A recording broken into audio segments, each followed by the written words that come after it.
Kenaikan harga emas dalam tempoh masa 20 tahun adalah sebanyak 60%. Itu dekat Malaysia. Kalau Indonesia adalah sebanyak 80% kenaikan harga emas dalam tempoh masa 20 tahun. Ini bukan saya pandai-pandai tuan-puan. Ini ada dalam buku Masa untuk Emas hasil tulisan Tuan Azzi Ali tuan-puan.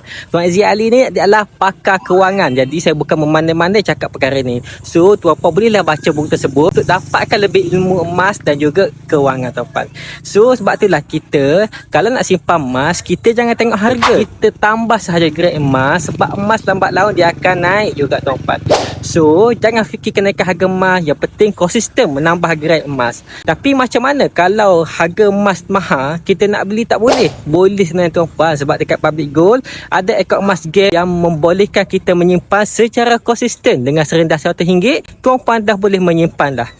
Sebagai contoh, hari-hari pun boleh, setiap bulan pun boleh. Saya ada customer yang berjual sebagai peniaga pasar malam, dapat keuntungan setiap hari beliau top up ke dalam akaun emas game. Itu sangat mudah tuan-puan. So yang mana pula ada simpanan akaun emas game, boleh isi maklumat dekat page biru. Saya akan bantu untuk register percuma, ataupun follow saya untuk lebih ilmu tips kewangan dan juga emas.